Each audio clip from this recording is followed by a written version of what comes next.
On this short video, I'm going to teach you about how to make an academic presentation. I know that many of you worry about how to make a presentation, you worry about the structure, but if you follow the guidelines in this video, you won't have any trouble at all.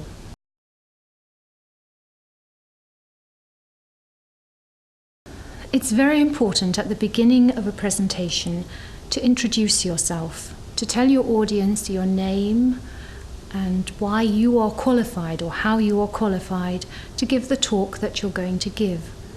To make sure that the audience know the title of your presentation, that they know roughly what you're going to be talking about, that they know how long it's going to take, and very importantly, they know when they can ask questions.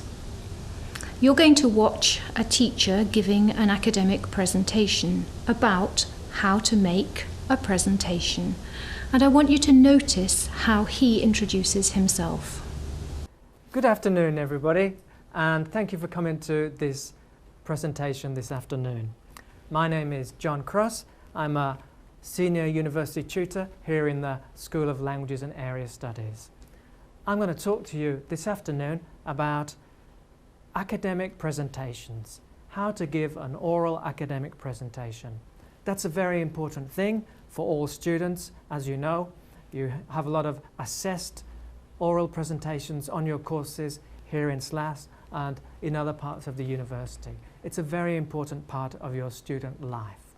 Firstly, I'm going to talk about the structure of a presentation.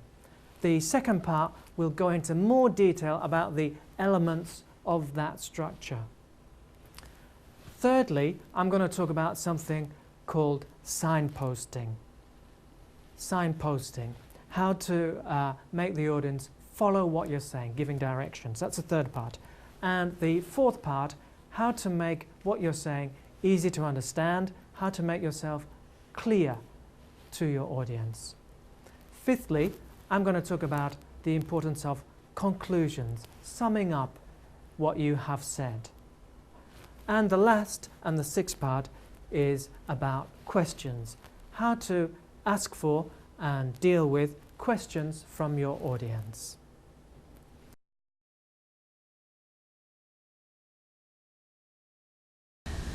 After you've introduced yourself and outlined your talk, you'll make your first transition. By transition, I mean the things that you would say to let your audience know that you are moving on to a new point. What you're doing is telling the audience that the point you have been talking about is finished and you're ready to start a new point. So you'll say something like, well, let me move on now to my point about X, Y, and Z, or I'll move now to my next point, which is... Simple words like next and then, numbers, first, second, third, finally. Even little gestures, next and now. Changing in the pitch of your voice. If you say something in a slightly higher pitch, and now. Usually that's showing a movement from one section to another. Okay. Let's move on to the fourth part. You would use a phrase like that to introduce each new point in your presentation. So now, for example, you're moving from your introduction to your main body. You need to let the audience know that the presentation is about to begin. And at each point, you tell them the same thing. Okay, that's my introduction. Let's start with the first part. The first part is about the basic structure of an academic presentation. You could say that there are three fundamental parts: the introduction, the main body, and the conclusion. The main body is the biggest part. The introduction and conclusion are relatively short. The introduction should tell the audience what you're going to talk about. The main body should develop those themes or points in more detail in the order that you have introduced them in your introduction.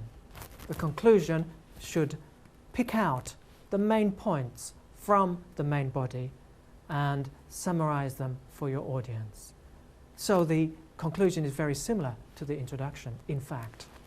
Now I'm going to talk about the third part, the third thing, which, as I said, is signposting. Now, you can think about signposting in this way. When you're out in the street, walking around, or in your car or on your bicycle, you can see a lot of signposts around you. The signposts tell you how fast you can go, where the place you want to go is, how to get there, tell you to turn left, tell you to turn right, tell you to stop, that kind of thing. Now, go back to the presentation. In the presentation, the signposts also tell the audience the direction they're going, when they're going to get there, where they are at that moment, where to stop and move on to something else. And even right at the end, when you've finished your main body and you're about to conclude your presentation, you use another signpost, and there are a lot that you can use. For example, you could say, "Now I'm about to conclude my presentation," or "Let me sum up the main points again."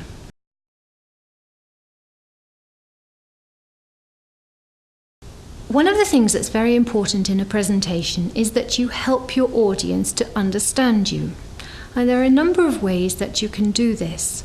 The first is to remember that you're having a conversation with them, albeit a one-sided conversation.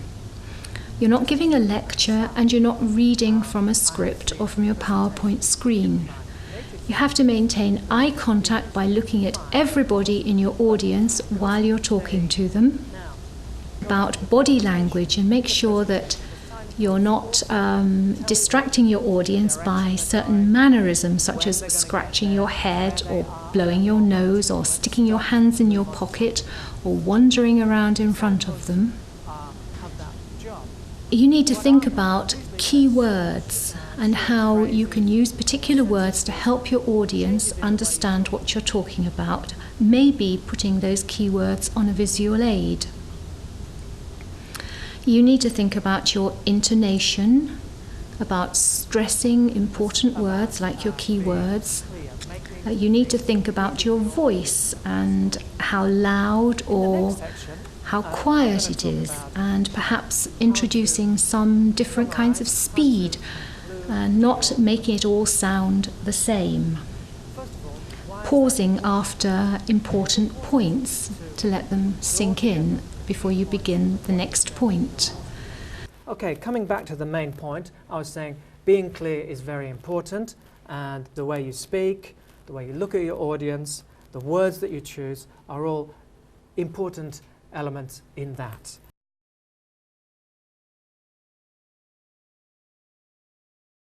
You need to finish your presentation very strongly so they'll go out with very good memories of you as a presenter and your ability to cover your topic well.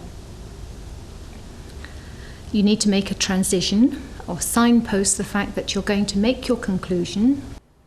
Okay, so that brings me to the end of my presentation. I talked about how to give an oral academic presentation. I said that it's very important for all students. In fact, of course, it's important for teachers too. That's part of our job. And in my presentation, I talked about 6 main things. I talked about the basic structure of an oral presentation. Then I went into some detail about those elements of the structure. That was secondly. Thirdly, I talked about signposting. What are signposts and how to use them? I talked about, fourthly, how to make yourself clear, how to make what you say easy to understand for the audience. The 5th thing was the importance of summing up, making a conclusion to your presentation. And 6th and last, I talked about how to encourage and manage questions from the audience. And then when you've done that, before you sit down, you have to remember to invite the audience to ask you some questions. Okay, that's it. Thank you very much for listening. And now, any questions? Okay. Do I have to have a conclusion in all my presentations? I think a conclusion is very important. It's very helpful to the listeners to have the main points of your presentation picked out one more time. So yes, I would say always put in a conclusion. Okay, thank you.